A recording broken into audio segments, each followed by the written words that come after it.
Bienvenue à tous. Et finalement, après 18 mois de travail, de consultation et d'audition, d'écoute et même de doute, la commission spéciale sur le modèle de développement a présenté son rapport final au roi Mohamed VI. On s'en souvient, le souverain avait installé cette commission placée sous l'autorité de Chakib Ben Moussa en lui demandant d'établir, je cite, un constat exact de l'état des lieux, aussi douloureux et pénible puisse-t-il être. Elle devra, la commission, aussi être dotée de l'audace et du génie nécessaires pour proposer des solutions adaptées.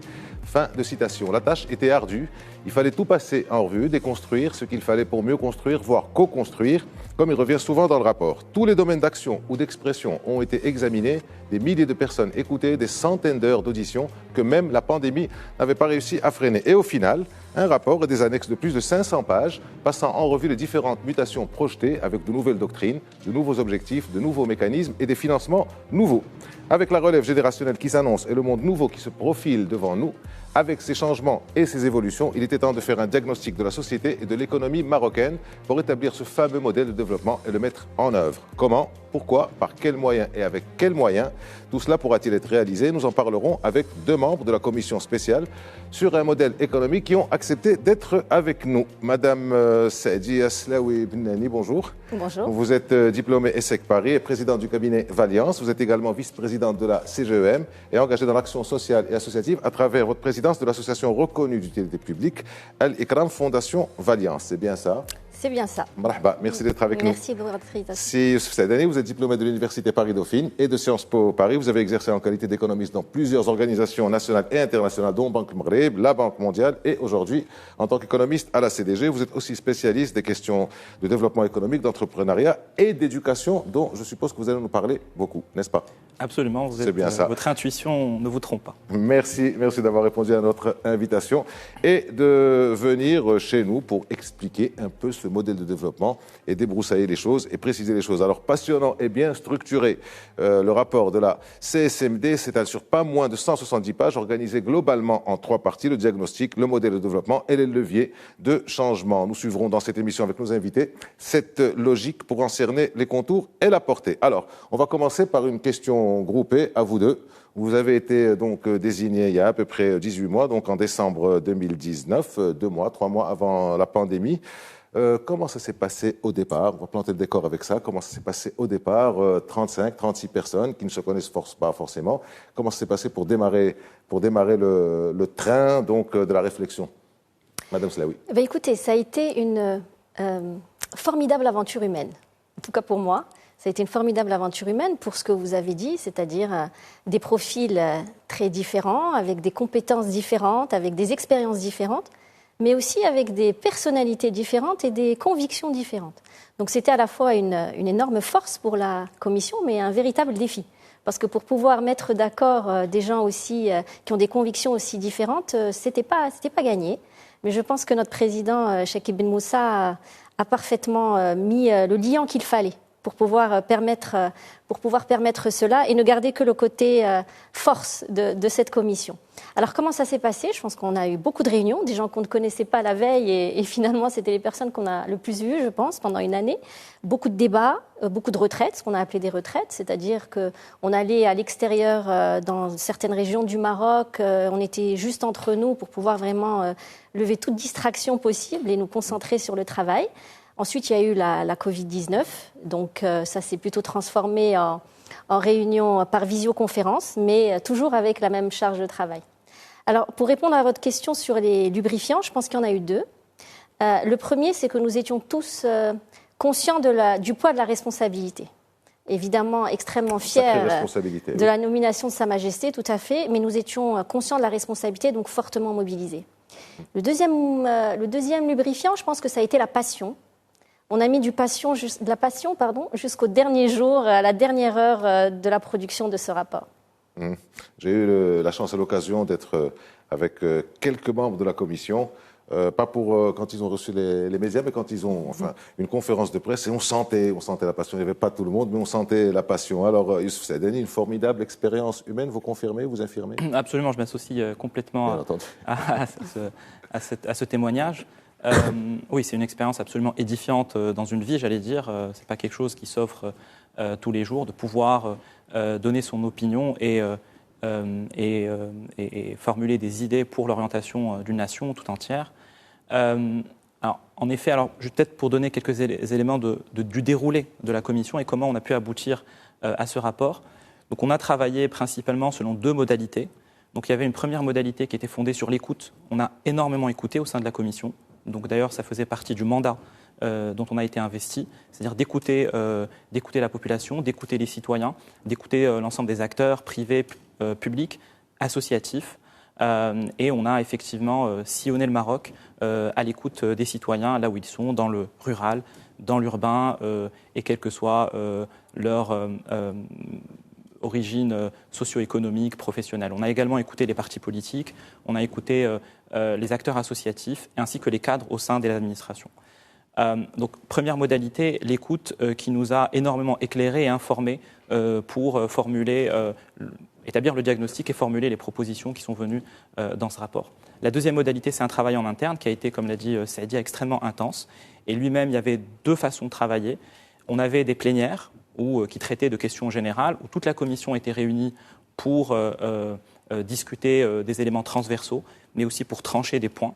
Et les débats étaient animés, compte tenu des nuances et de la diversité des profils au sein de la commission. Donc il y a eu des débats extrêmement riches et tous les points de vue se sont exprimés. La commission étant elle-même un microcosme du Maroc et avec toutes ses nuances et sa pluralité.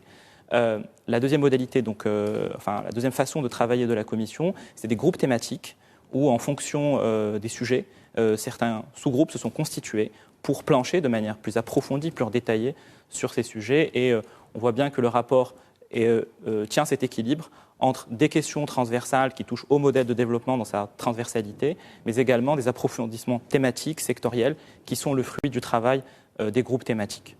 Très bien. Alors, je vous rappelle, pour celles et ceux qui s'y intéressent, et c'est très intéressant, je vous le confirme, vous allez sur le site donc, de la commission spéciale, c'est cmd.ma, et vous suivez, donc c'est en 2 langues, vous suivez les liens, vous allez avoir aussi bien le rapport général que les thématiques, que l'annexe avec les propositions, les recommandations.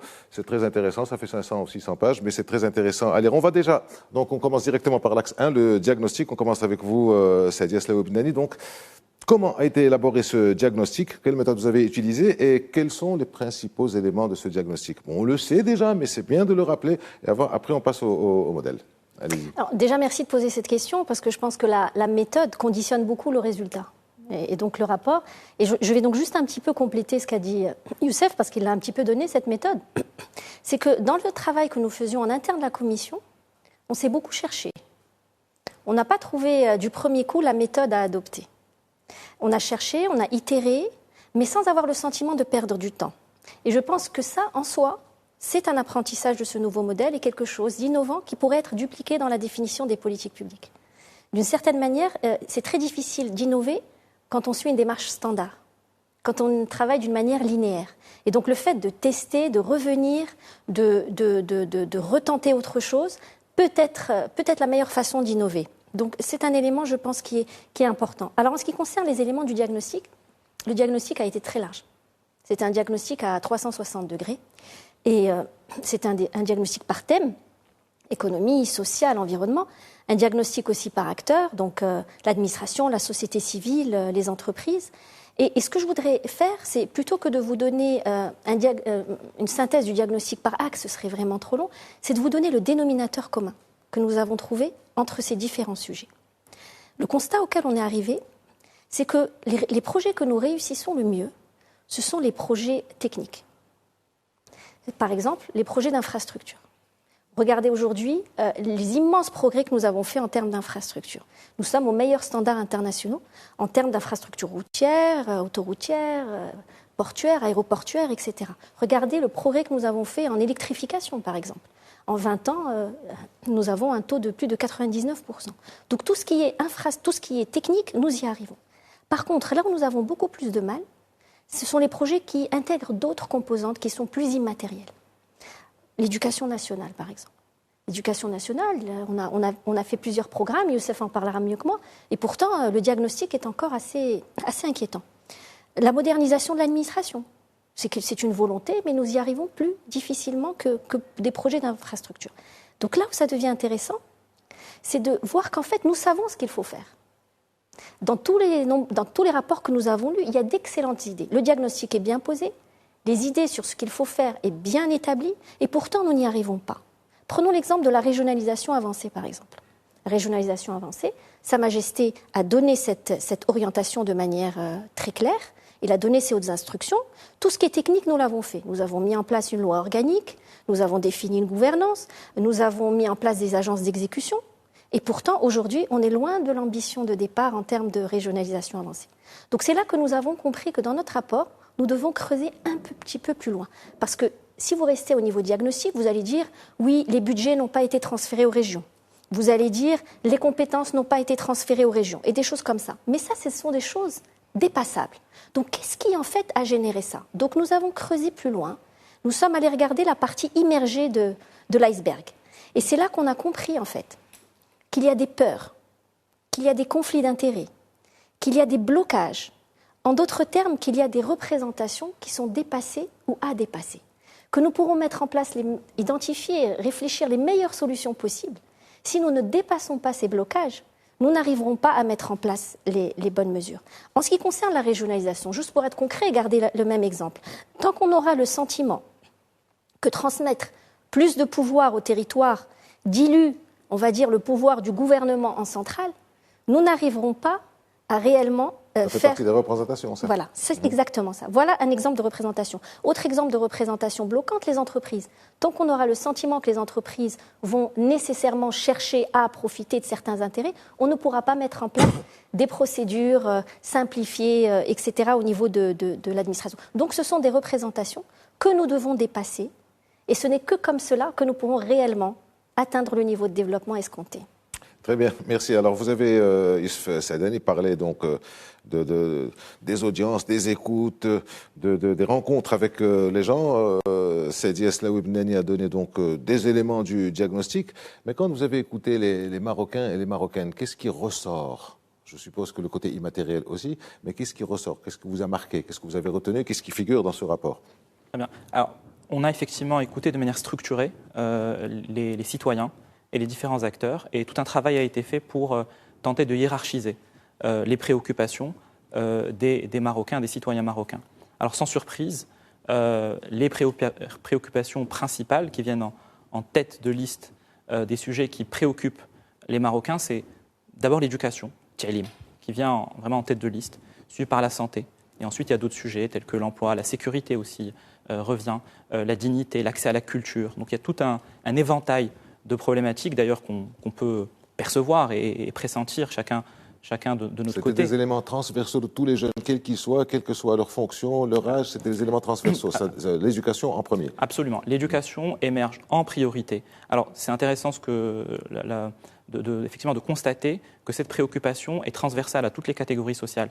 Que l'on soit un jeune préoccupé de son avenir, de son épanouissement culturel, intellectuel, que l'on soit un parent soucieux de l'avenir de ses enfants, que l'on soit un chef d'entreprise qui éprouve des difficultés à recruter et à augmenter sa productivité, que l'on soit un acteur politique soucieux de la citoyenneté, du civisme. L'éducation est effectivement un élément systémique et transversal qui est le pilier du développement socio-économique d'un pays. Alors si vous permettez, peut-être pour donner un peu de chair à cette perception des citoyens marocains, et dire dans quelle mesure elle coïncide avec l'analyse factuelle qu'on a pu faire de ce secteur. Parce que le fait que les citoyens marocains identifient l'éducation comme leur souci et leur préoccupation majeure, ce n'est pas un hasard et c'est extrêmement éclairé comme opinion. L'éducation, effectivement, au Maroc, aujourd'hui, subit une triple crise extrêmement profonde. D'abord, une crise des apprentissages. Et on a pu, à travers les travaux qu'on a fait dans la commission, mettre en exergue... Excusez-moi, vous êtes en train d'entrer dans le détail de l'éducation. Moi, ce que je voudrais, c'est continuer sur qu'est-ce que demandent les jeunes. Donc, vous l'avez dit, c'est l'éducation, loin après la santé, après la sécurité.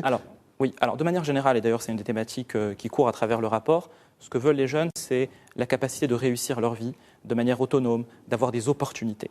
Vraiment, la notion d'opportunité est venue de manière assez récurrente. Donc ils n'attendent pas de l'assistanat.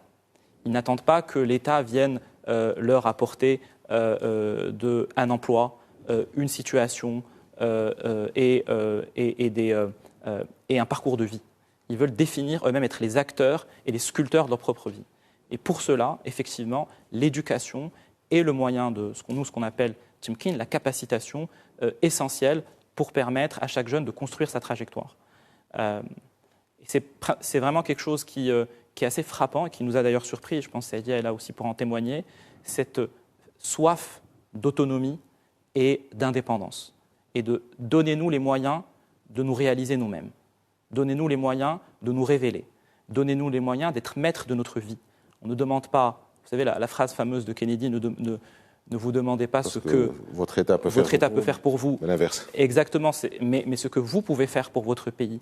C'est ce qui a percé de manière assez puissante. Les jeunes veulent donner à leur pays. Absolument. Plus qu'ils ne veulent en recevoir. Donc ils sont conscients du fait qu'il faut qu'ils donnent, qu'il y a des obligations avant qu'ils aient des... Complètement. On a ressenti un esprit patriotique vraiment extrêmement prégnant dans les témoignages des jeunes qui tous appelaient la Commission à les aider à rester au Maroc, à les aider à construire le Maroc de demain. Et ça, effectivement, ça nous a encore plus renforcés dans cet esprit de mission dont on était investi et qu'on a ressenti tout au long. Mais à l'écoute de ces jeunes, ce sentiment et le poids du devoir qui pesait sur nos épaules n'a fait que s'accroître à l'écoute de ces jeunes qui nous interpellaient sur leur envie de contribuer à la construction d'un Maroc meilleur. Je vais mettre ça sur le côté émotionnel. C'est quand même émouvant des jeunes qui vous disent ça. Aidez-nous à rester au Maroc. Nous aimons notre pays, nous aimons.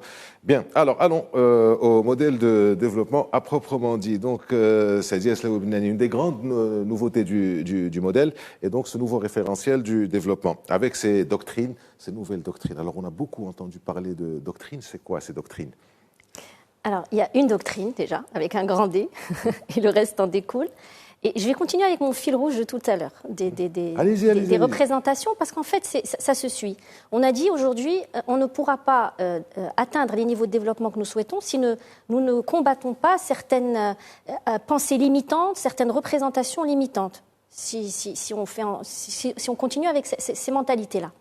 Ça, c'est une condition nécessaire, mais c'est une condition qui n'est pas non plus suffisante. La deuxième condition qui nous paraît importante pour pouvoir atteindre le développement, c'est de pouvoir gérer la complexité. Alors, je m'explique. La complexité, c'est quoi ? C'est avoir conscience que nous sommes dans un monde qui est de plus en plus incertain, dans un monde qui évolue en permanence, dans un monde qui est imprévisible. La Covid-19, je pense, en est la démonstration la plus flagrante. Qui aurait pu imaginer qu'une personne malade à Wuhan allait générer non seulement une crise sanitaire, mais une crise économique et une crise sociale par la suite qui va peut-être transformer notre façon de faire. Ce n'est probablement que le début. Il y aura d'autres crises, il peut y avoir une guerre quelque part qui va avoir des impacts, il peut y avoir aussi une révolution technologique qui va rendre des milliers d'emplois obsolètes ou je ne sais quoi. Donc, dans ce monde de plus en plus complexe, l'État ne peut plus tout savoir. Il ne peut plus continuer à suivre ce rythme-là. Il ne sait plus tout. Il ne peut plus tout faire. Dans ce cas-là, l'État fait appel à ce qu'on appelle l'intelligence collective. C'est-à-dire, il dit, je ne peux plus tout gérer, il y a trop de fronts, il y a trop de choses à gérer, je n'ai pas des capacités infinies, je ne peux pas continuer à investir infiniment, donc je vais faire appel à l'intelligence collective, c'est-à-dire à mes citoyens. Ces citoyens, je vais co-construire avec eux les solutions, parce qu'ils savent mieux que moi ce dont ils ont besoin au niveau de leur territoire. Concrètement, ça se traduit comment ? Concrètement, ça se traduit comment ? Ça se traduit par un État qui est fort et par une société qui est forte aussi. Pour pouvoir faire ça, il faut que l'État soit fort. Alors, un État fort, ça veut dire quoi ? Ça veut pas, ça n'engage que moi, mais j'ai l'impression que c'est la phrase la plus forte qu'il y ait dans ce rapport. Je dis mon avis. Je pense que c'est assez puissant. Un État fort, c'est pas plus d'État, c'est mieux d'État. Ça veut dire un État fort, c'est un État qui est stratège. C'est-à-dire qui nous donne la direction qu'il faut suivre. Si cet État vise le premier étage, nous irons au premier étage. S'il vise les étoiles, nous irons sur la Lune. Donc un État qui est stratège. Un État qui est régulateur, c'est-à-dire qui met en place les conditions d'une économie saine, etc. Et surtout, un État qui est facilitateur, c'est-à-dire, comme le disait Youssef pour l'éducation, qui donne les moyens aux entreprises, aux citoyens, d'avoir les compétences nécessaires pour naviguer dans ce monde complexe. Donc ça, c'est un État fort. À côté de cet État fort, il y a une société qui est forte. Cette société, elle est forte parce qu'elle est capacitée, justement, parce que le niveau d'éducation est bon, parce qu'elle est autonome, c'est très important également, et parce qu'elle prend son destin en main. Et finalement, un État fort et une société forte, ce n'est absolument pas quelque chose d'antinomique. C'est quelque chose de nécessaire dans le monde dans lequel nous vivons. Et nous avons une particularité au Maroc qui est une énorme force, c'est notre monarchie. Parce que dans d'autres pays, il peut y avoir des tentatives de déséquilibre de l'un ou de l'autre. Dans le système où nous sommes, nous avons une monarchie qui est la garante de cet équilibre global. Donc c'est un petit peu ça la doctrine qui est défendue par le nouveau modèle. Il y a aussi l'État protecteur, il me semble avoir lu. Oui, tout à fait. Il y a aussi. C'est important parce qu'on voit ce qui est en train de se passer maintenant avec la pandémie, avec ce qui s'est passé. Je pense que globalement, on a quand même bien géré cette histoire. Il y a aussi l'État protecteur qui doit jouer son rôle. Mais bon, là, c'est du haut vers le bas. Mais est-ce que du bas vers le haut, vous avez senti aussi quelque part une adhésion de la société qui demande ça? Ou alors, parce que vous savez, on revient à la citation de Kennedy, les gens vont peut-être tout demander à l'État. Est-ce que les gens sont conscients, les jeunes sont conscients, sont-ils conscients du fait qu'ils doivent aussi donner? Je pense justement que c'est une représentation qui est dépassée. On l'a dit, les jeunes, ils demandent l'autonomie. Ils veulent qu'on leur donne juste la capacité et ensuite ils vous disent « laissez-moi gérer mon avenir ». Pareil pour les entreprises. Vous parlez aux entreprises, elles vous disent « mettez-moi juste les bonnes conditions d'exercice ». Que l'administration soit plus transparente, que certains secteurs ne soient pas verrouillés, que vous luttiez contre l'informel, laissez-moi, je me débrouille. Les mentalités ont changé. Et le fait de comprendre ça permet de déverrouiller beaucoup de problématiques et d'aller dans le sens de cet État fort et de cette société forte. Donc je vous ai donné l'exemple de l'économie, mais je vais vous en donner un autre qui me paraît important. On dit qu'on veut un État fort et on dit que c'est pas plus d'État, c'est mieux d'État. Encore une fois, l'État ne pourra pas investir indéfiniment. On arrive vraiment à la limite de ce qui est possible. Donc il faut mieux d'État. Et un des leviers de l'État dans l'économie, par exemple, ce sont les entreprises et les établissements publics. Ces entreprises et ces établissements publics, nous devons quelque part elles-mêmes les transformer pour qu'elles deviennent les locomotives du développement de notre pays. Pourquoi? Parce qu'on a dit on veut des entreprises fortes, mais ça ne se fera pas du jour au lendemain. Qu'est-ce qu'on fait dans ce laps de temps? Ce n'est pas parce qu'on a dit les entreprises doivent être autonomes qu'elles vont le devenir du jour au lendemain. Dans l'intervalle, il y a ces entreprises publiques qui peuvent jouer un rôle très important, un rôle de locomotive, pour pouvoir justement tirer les entreprises, pouvoir développer un écosystème autour d'elles, développer des compétences et les faire rayonner à l'international. C'est des choses que nous avons pu faire sur les infrastructures. Aujourd'hui, nous pouvons être très fiers de certaines de nos entreprises. Nous devons le faire dans d'autres secteurs. Certains établissements publics le font déjà aujourd'hui, mais ils sont contraints parce que ce n'est pas dans leur statut et leur mode de fonctionnement ne leur permet pas. Ça suppose donc aussi une transformation des entreprises publiques elles-mêmes, qui doivent être plus autonomes, elles aussi. Vous voyez, l'autonomie revient beaucoup. Et donc, devenir des sociétés anonymes, séparer leur rôle de régulation de leur rôle de production, et faire en sorte qu'elles puissent avoir cette mission publique de développement de leur territoire, du développement local, par exemple, de leur lieu d'implantation. Voilà un autre exemple, justement, de cet État fort. Si vous permettez, je donne un exemple de la société forte. On a parlé de l'État fort, la société forte. Ça veut dire quoi, une société forte? Ça veut dire une société qui va participer au développement du pays. Ça veut dire qu'aux côtés de la démocratie représentative, nous poussons la démocratie participative. Et ça, c'est un élément important. La démocratie participative, c'est la société civile, c'est les associations, et c'est aussi ce que nous avons appelé dans le modèle le troisième pilier. Aux côtés de l'État, aux côtés des entreprises, il y a un troisième pilier extrêmement important, qui est celui de l'entrepreneuriat social. L'entrepreneuriat social, c'est avoir la conviction qu'il est possible de créer de la richesse, créer des emplois, tout en servant l'intérêt général. Dans notre pays, ce sont des coopératives, des choses comme ça. Ça peut être aussi des entreprises sociales, ça peut être des entreprises à mission. Et je pense qu'il est très important que le nouveau modèle pousse au développement de ce nouveau type d'acteurs qui vont en plus permettre de servir les besoins des populations grâce, par exemple, à une délégation de missions publiques au niveau des territoires. Très bien, parce que la société civile au Maroc est active depuis depuis une vingtaine d'années. Il y a l'entrepreneuriat social aussi qui est actif. Et l'un des avantages de la Commission est d'avoir justement pu agréger tout ça, le mettre en exergue et montrer qu'il y a une importance là-dedans. Mais quand on parle d'entreprise, moi j'ai une question qui me tourne dans l'esprit dans la tête depuis un certain temps. Est-ce que nos jeunes ont l'esprit entrepreneurial? entrepreneurial. Est-ce qu'ils sont dans la logique, dans le mindset entreprise, créer de la richesse? Et là, on arrive à la question de l'éducation et du capital humain, avec ce concept que vous m'avez développé assez longtemps quand on préparait l'émission, de renaissance éducative. Comment vous voyez les choses? Comment on peut réparer ce capital humain, si on peut considérer qu'il faille le réparer? Parce que quand on entend Saidi Aslaoui Ben Ali parler, on n'a pas l'impression qu'il y a une conscience, il y a une prise de conscience, il y a un engagement. Mais comment faire donc? C'est quoi cette renaissance éducative que vous prônez? Très bien. Alors, effectivement, donc le rapport propose un sursaut éducatif, donc un projet transformateur de l'école marocaine qu'on appelle la renaissance éducative, et il s'ancre dans un constat qui se résume en un seul indicateur. Et je pense que si on doit retenir quelque chose sur l'état de l'école aujourd'hui au Maroc, c'est que environ 30% à peine des enfants finissent le primaire et le secondaire en étant munis des compétences de base en lecture, en écriture et en calcul. Je répète, 30%.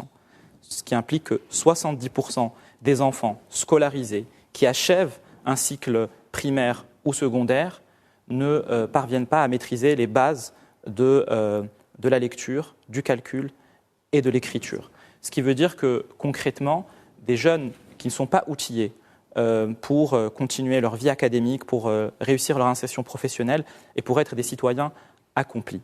Pour vous donner un point de comparaison, dans les pays émergents, ce taux donc de 30%, il est de 80 à 90%. Vous mesurez l'ampleur du retard qu'a contracté le Maroc en matière d'éducation. J'aimerais dire que cette crise des apprentissages, elle se double d'une crise de confiance des citoyens marocains vis-à-vis de l'institution scolaire, vis-à-vis aussi du corps professoral, qui a connu un déclassement social absolument considérable, et puis d'une crise de vocation de l'école qui n'assure plus son rôle d'ascenseur social. Traditionnellement, l'école marocaine était le vecteur de la mobilité sociale au Maroc. C'était le cas dans les années 60, 70. On le voit aujourd'hui, les personnes qui ont réussi socialement au Maroc, les cadres, les dirigeants d'entreprise, les dirigeants dans la fonction publique sont issus de l'école marocaine.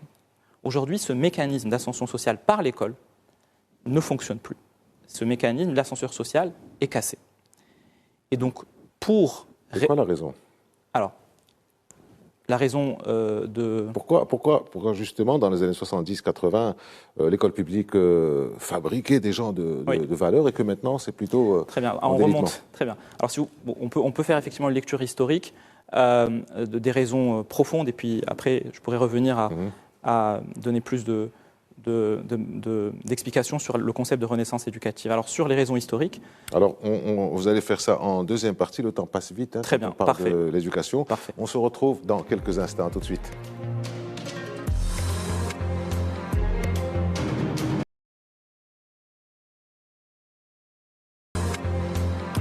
On se retrouve pour la seconde partie du débrief. Dans la première, juste avant la pause, nous parlions avec Youssouf Saadani, ou plutôt Youssouf Saadani parlait de la renaissance éducative, mais avant, il avait fait un retour vous avez fait un retour sur le passé, un rapide retour sur le passé. Pourquoi l'école publique s'est autant détériorée? Donc, vous nous expliquez ça et vous allez sur la renaissance éducative. Très bien. C'est quoi? Alors, dans le temps long, on a constaté effectivement une chute de la qualité de l'école à partir des années 90-2000. Et on peut identifier la racine de cet effondrement. C'est lié principalement à la massification de l'école qui n'a pas été accompagnée de mesures adaptées pour garantir la qualité. L'école marocaine était réservée à une portion limitée de la population jusqu'aux années 90. Au début des années 90, plus de la moitié des Marocains ne font pas le primaire. Et dans les années 90 et jusqu'au début des années 2000, le Maroc a été l'un des pays au monde qui a massifié le plus rapidement l'enseignement. D'ailleurs, c'est une réalisation dont on peut se réjouir, puisque aujourd'hui, quasiment 100% des enfants fréquentent l'école primaire, et ça s'est fait très rapidement. Mais la force de cette massification et le fait qu'elle n'ait pas été accompagnée de moyens supplémentaires,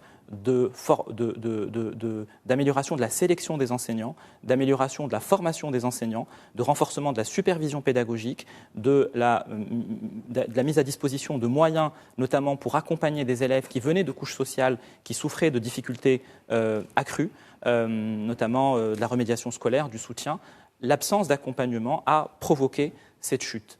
Parallèlement à cette massification et la dégradation de la qualité, les classes moyennes et les classes supérieures ont transféré leurs enfants vers le système privé à partir du début des années 2000. Je vous donne un chiffre. En 2000, 4% des enfants dans le primaire étaient scolarisés dans le privé.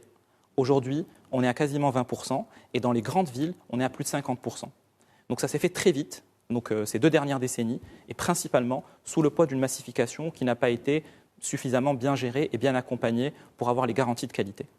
C'est à ce problème qu'on veut remédier aujourd'hui avec cette proposition de renaissance éducative.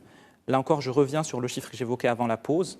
Ce qu'il faut retenir et avoir en tête, c'est qu'aujourd'hui, 30% des enfants à peine maîtrisent des compétences fondamentales à la fin du primaire et du secondaire, contre 80 à 90% dans les pays émergents. La grande ambition qu'on a inscrite dans ce rapport, une ambition historique, on appelle à la mobilisation générale pour que les 30% deviennent 90% à l'horizon 2035. C'est dans l'histoire des réformes éducatives, à ma connaissance, l'ambition la plus forte qu'aucun pays n'ait jamais fixée. Vous pensez que c'est réalisable ? Alors, on est même convaincu, on doit penser que c'est réalisable, c'est un devoir, même pas un exercice intellectuel. Il faut le faire. On ne peut pas laisser nos enfants dans cette situation et avec toute la détresse sociale que cause la crise de l'école. C'est possible, mais à quelques conditions. Et notamment la condition majeure, c'est la mise en œuvre de ce qu'on appelle la renaissance éducative, qui est la clé de voûte une des clés de voûte du modèle de développement, et qui consiste à produire des ruptures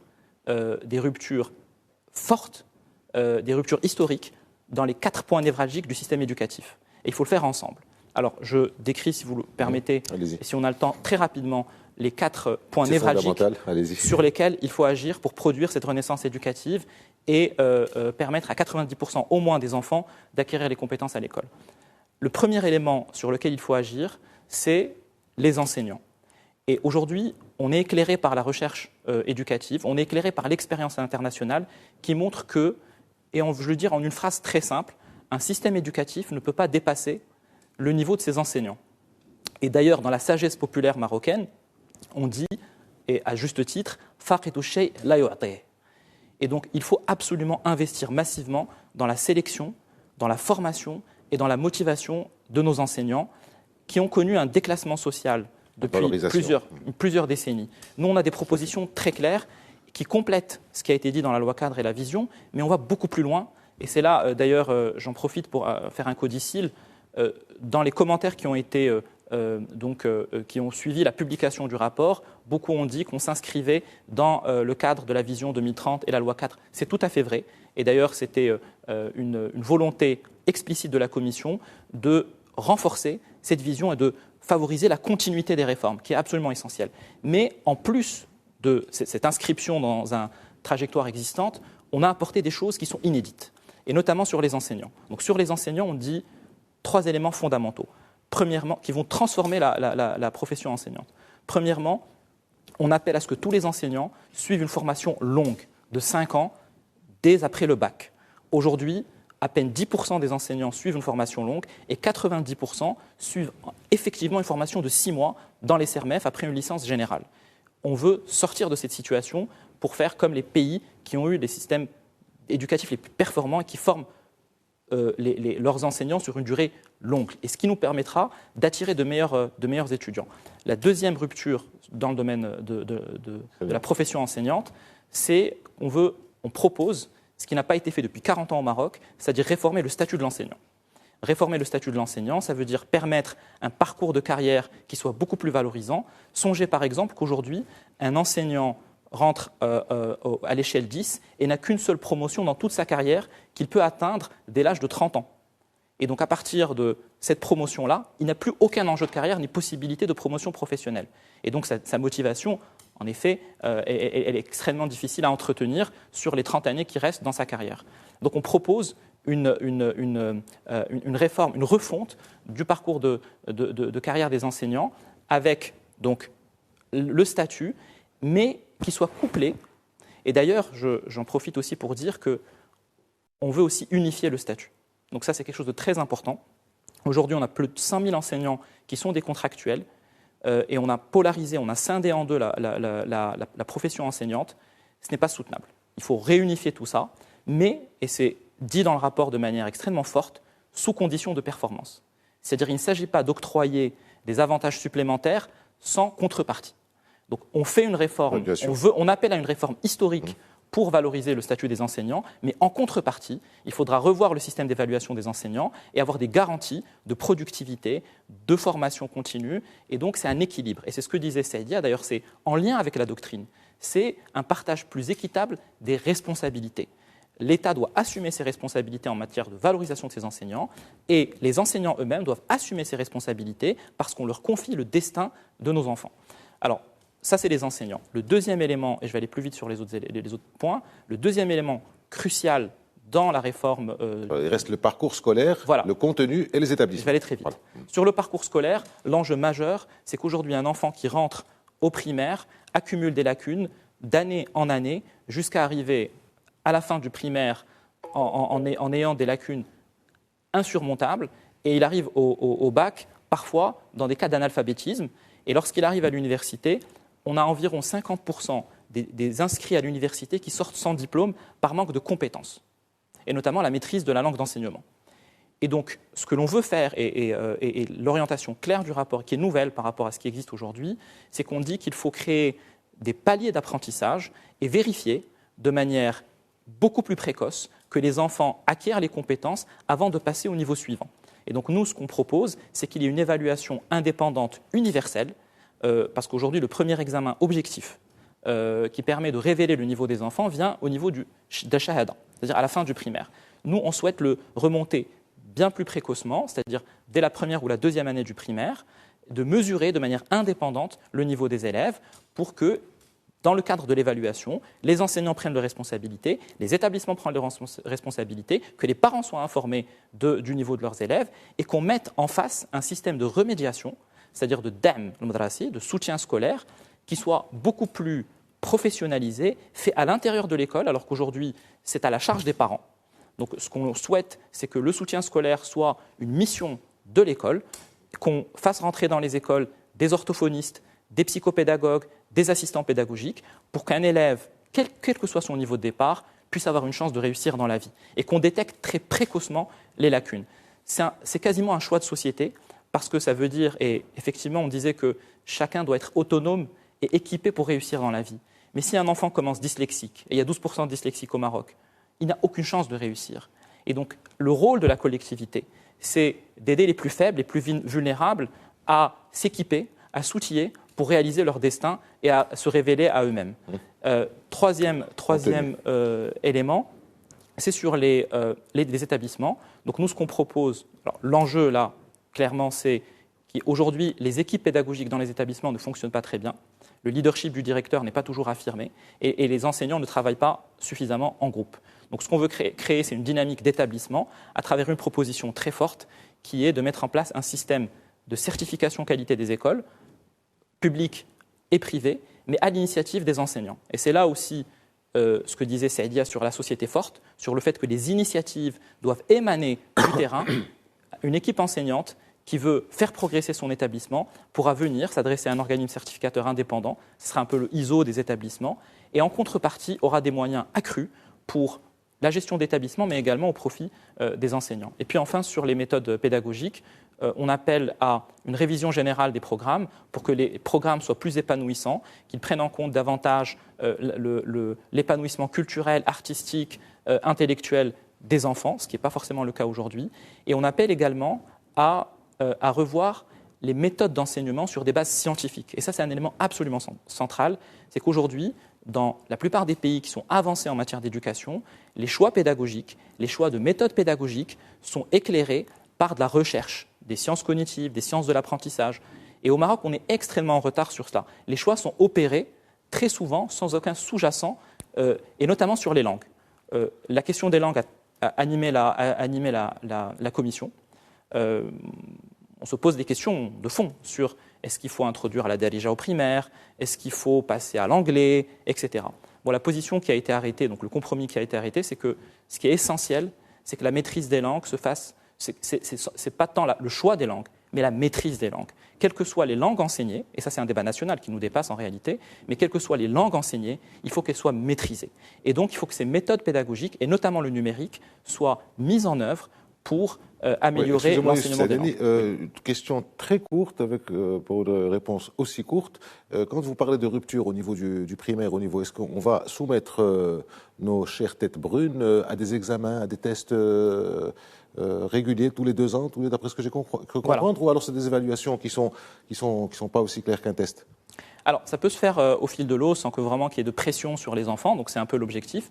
Il ne faut pas qu'il y ait une charge stressante sur les enfants. Ça se fait dans plein de pays où l'enfant est où l'épanouissement de l'enfant est au cœur du système, notamment au Canada, où il y a ce système de paliers avec des évaluations successives. Bon. L'objectif n'est pas tant de mettre une pression sur les enfants, mais de détecter des lacunes d'apprentissage et d'intervenir très fortement et précocement sur ces lacunes. Aujourd'hui, individuellement, les enseignants le font, mais on a besoin d'objectiver cela. Parce qu'aujourd'hui, on le sait, les notes sont généreuses, pour ne pas dire gonflées, et qu'il y a des passages sans forcément que les compétences soient acquises. C'est-à-dire, quand on pose une question à Yousef Saadani sur l'éducation, il est intarissable, mais c'est passionnant dans ce qu'il dit. Alors, le principe global, si j'ose dire, c'est finalement, faut revoir toute l'éducation, donc faut revoir cette société depuis le départ. Est-ce que ça fait partie de ces principes d'action de l'État ou c'est autre chose, les principes d'action? Parce qu'il me semble que c'est important aussi, en plus des doctrines.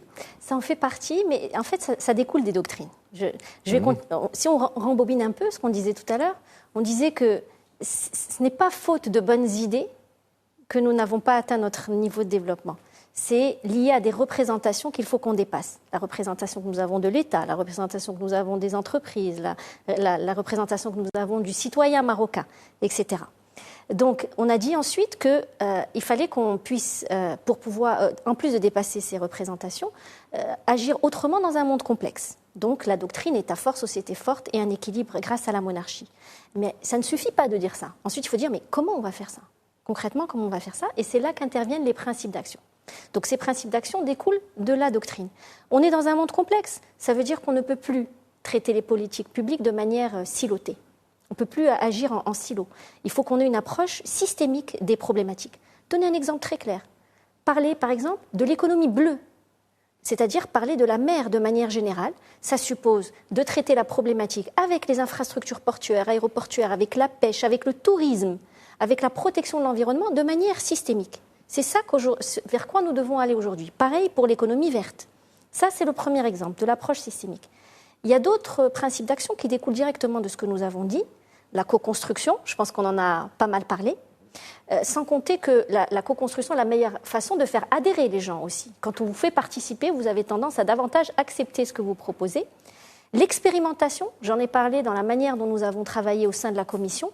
Il n'est plus possible aujourd'hui de dérouler des stratégies sans, à des moments, s'arrêter, se poser des questions, se dire « est-ce que je suis sur la bonne route ?» Il y a une certaine agilité à développer. Expérimenter, ça veut dire mettre en place des programmes pilotes, par exemple, pour vérifier que ce que nous avons imaginé va fonctionner. Donc vraiment une plus grande agilité dans la définition et dans la mise en œuvre de nos politiques publiques. Autre principe qui me paraît important, il y en a plusieurs, j'appuie particulièrement sur cela, c'est le principe de la subsidiarité. La subsidiarité, c'est de dire qu'en fait, ne remonte au niveau central que ce qui ne peut pas être géré au niveau régional. Ne remonte au niveau régional que ce qui ne peut pas être géré au niveau provincial. Ne remonte au niveau provincial que ce qui ne peut pas être géré au niveau local. Et donc, en fait, le principe de responsabilité à chaque niveau est important. Et si le local a la possibilité de mettre en œuvre, de réfléchir quelque chose, ça ne doit plus monter au niveau central. Donc voilà quelques exemples de principes d'action qui ont été définis. Et l'idée, intéressante peut-être au niveau du rapport, c'est d'avoir traduit ça en grille d'élaboration des politiques publiques. Vous avez dans le rapport une grille qui dit, pour élaborer une politique publique, voici les différents principes qu'il va falloir adapter. Très bien. Alors, le temps nous presse. On ne va quand même pas pouvoir parler de ce nouveau modèle de développement en 52 minutes montre en main. Ça va être compliqué. Mais je pense qu'il y a une question que tout le monde se pose. Et quelles sont, là, je vous la pose à tous les deux. Et quelles sont les conditions donc de succès de la mise en œuvre du modèle de développement? Alors, quand vous parlez de ces principes, quand vous parlez par exemple de subsidiarité, quand vous parlez... Alors, il y a pas uniquement au niveau du financement. Le financement est important, mais pas uniquement au niveau du financement. Mais quels sont les mécanismes qui ont été mis en place? Comment ça va se passer par la suite? On a 15 ans pour le faire, mais je suppose que ça va se faire sur les 15 premiers mois et rapidement. Donc, quels sont les moyens qui ont été pensés pour ça? Alors, le modèle propose un certain nombre d'outils de mise en œuvre. Donc, vous rappelez, Sa Majesté a appelé également à la mise en place d'un pacte national. Donc ça, c'est une étape importante. Ça veut dire que tous, collectivement, nous allons nous mettre derrière ce nouveau modèle de développement. Donc ça, c'est une étape absolument fondamentale. Et ensuite, il y a un certain nombre d'outils d'exécution, de mise en œuvre et de suivi. Et un des outils importants, je pense, c'est la Transformation Unit qu'il est proposé de mettre au niveau du chef de l'État. Pourquoi ? Parce que la transformation d'un pays prend beaucoup de temps. Ce n'est pas le temps gouvernemental. Nous avons la chance d'être dans une monarchie et donc la gestion de ce temps long se ferait, si Sa Majesté évidemment l'accepte, au niveau de la monarchie. Mais plus que tout cela, plus que ces instances, plus que ce pacte, je pense que, et vous avez vu que c'est un petit peu le message que j'ai essayé de faire passer, c'est qu'il est très important que nous croyions à ce nouveau modèle. Si nous continuons à être sceptiques, nous avons déjà tout fait, et tout ça a déjà été proposé, etc. Nous ne réussirons pas ce nouveau modèle de développement. Il est très important que nous y croyions fermement et que nous nous retroussions les manches pour réaliser ce nouveau modèle. Et c'est là, je pense, la clé de succès de notre développement. Ça, je crois que c'est le principe fondamental, mais ce n'est pas le principe de la Commission, le principe du nouveau modèle de développement, c'est le principe que nous devons tous avoir en tant que Marocains, c'est d'y croire. Et il ne peut pas être parfait ni absolument exhaustif, mais ce qui est écrit, il faut y croire et il faut y aller. Allez, à vous, Youssef Saadani, il nous reste quand même une petite poignée de minutes. Alors, poignée de minutes, peut-être pour décliner cette méthode et ce qu'a décrit Sadia au niveau des principes. Bon, un sujet qui ne vous étonnera pas sera l'éducation. Allez-y. Oui. Et bon, si je déborde, n'hésitez pas à m'arrêter, parce que bavardage était le terme le plus fréquent dans mes bulletins de notes. Et du coup... Non, c'est passionnant sur l'éducation. Mais ne vous en faites pas, si vous débordez, je vous le dirai. Parfait. Je compte sur vous. Alors, s'agissant de la mise en œuvre de cette renaissance éducative qui apporte une réponse à la principale préoccupation des Marocains aujourd'hui. Alors, évidemment, c'est complexe, on ne va pas se mentir. C'est extrêmement complexe. C'est complexe, compliqué, ça nécessitera énormément de ressources. Ce qui vient, je crois, ce qui est assez nouveau dans le rapport, c'est qu'on a dit sans embâche qu'aucune des propositions que l'on fait ne sera neutre budgétairement. C'est-à-dire que, bien que le Maroc, aujourd'hui, mobilise des ressources extrêmement importantes pour son éducation, on est à plus de 6% du PIB. Donc, par rapport à d'autres pays, le Maroc fait un effort budgétaire qui est important pour l'éducation, mais compte tenu du retard accumulé, on ne pourra pas réparer les dégâts qui ont été réalisés ces dernières décennies avec les mêmes ressources financières. Il faudra faire un effort supplémentaire que l'on chiffre à 2 points de PIB, c'est dans le rapport. Et donc, c'est, je crois, une première où l'on reconnaît de manière aussi claire que des ressources supplémentaires seront nécessaires. Néanmoins, parallèlement à cette mobilisation de ressources, il ne faut pas que ces ressources soient déversées sur un système qui dysfonctionne. Il faut que ce soit conditionné par de la performance. Et même préalablement à la mobilisation de ressources, on appelle, dans le cadre d'une séquence de réformes, à mettre en place les outils d'évaluation, que ce soit des élèves, des enseignants. Les ressources doivent être débloquées et accompagner cet effort d'évaluation pour être sûr et certain que l'effort de la nation sera récompensé par un rendement éducatif supplémentaire. Le deuxième élément qui est critique, c'est le temps. Alors, ça, c'est un élément absolument central, parce qu'on a annoncé des réformes qui ont suscité des espoirs, auxquels des gens ont cru par le passé. Mais au-delà de l'annonce, et après quelques mois de mise en œuvre, disons que la dynamique et le momentum est retombé, et que ces réformes ont rejoint les brumes de l'histoire. On doit absolument éviter ça dans le cadre de ce rapport. Et c'est pour ça que ce que disait Sadia, c'est extrêmement important. Il faut que la mobilisation soit générale, il faut que tout le monde se l'approprie, mais il faut qu'elle soit intergénérationnelle. Ce dont on parle, ce n'est pas une réforme de 5 ans ou 10 ans, c'est une réforme peut-être même de 30 ans, pour parvenir à des résultats satisfaisants. Et par conséquent, quelles que soient les idées que l'on retienne, quelles que soient les propositions qui vont être retenues du rapport, il faut les pousser jusqu'à leur terme. Et c'est un peu ce à quoi on peut appeler les décideurs. Quelle que soit la proposition que vous mettez en œuvre, poussez la logique jusqu'au bout. mettez-la en œuvre pleinement. De la même manière qu'il y a un décrochage scolaire et qu'il faut éviter, il faut qu'on évite le décrochage des réformes, qu'on achève les choses. Et le dernier élément, c'est que on a besoin de renforcer les capacités d'exécution. C'est un sujet un peu technique, qui ne va pas passionner les foules et le grand public, mais c'est absolument crucial. C'est-à-dire qu'on voit dans des ministères qui ont des responsabilités écrasantes, très peu de capacités. Finalement, il y a peu de personnes qui travaillent.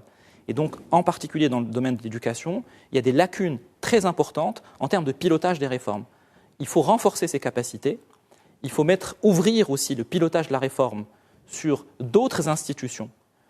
Effectivement, au-delà du ministère, y compris dans le privé, nous on propose, pour le dire très simplement, un groupe de réforme mixte où il y ait des représentants de cette structure dont a parlé Saïdia, des représentants du Premier ministre, des représentants de la société civile, des représentants, pourquoi pas du ministère des Finances et d'autres ministères impliqués, pour que tout ensemble on forme une team Maroc au service de la renaissance éducative du pays. Merci à vous d'avoir donné vos explications sur l'économie, sur les entreprises, sur l'éducation. On aurait voulu parler d'autres choses un peu plus dans le détail, mais bien entendu, le temps ne nous est pas très favorable. Je vous suggère encore une fois de lire ce rapport. Encore une fois, c'est sur le site csmd.ma en suivant les liens. Le rapport plus les annexes, c'est intéressant. Et puis ça, vous irez un peu plus dans le détail de ce qu'a dit Madame Slaoub Nani et Monsieur Saïdani. Merci à vous, à la semaine prochaine.